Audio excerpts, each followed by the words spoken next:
After months of community outrage, the government says it's going back to the drawing board. People power forced the government to drop the plans to redevelop Leighton Beach and the railway marshalling yards across the road. Developers working for West Rail drew up a development heavy on housing and short on public space. Some houses were to be built within 30 metres of the beach. That plan has been shelved. Instead of development that would have flattened the dunes, privatised our foreshore and increased coastal erosion, community action that started 20 years ago preserved one of WA's most beautiful beaches. But it's not over. Now, South Leighton, Port Beach, is under growing threat. As the sea level continues to rise, the fragile coast is eroding. On land just a stone's throw from the sea, oil tanks and associated infrastructure have recently been removed.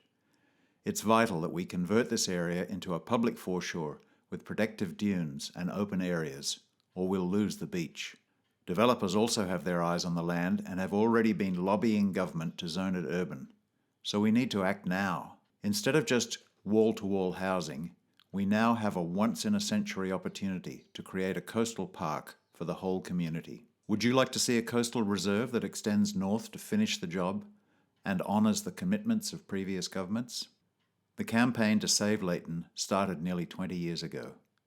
Will you help us ensure that our beaches remain ours forever?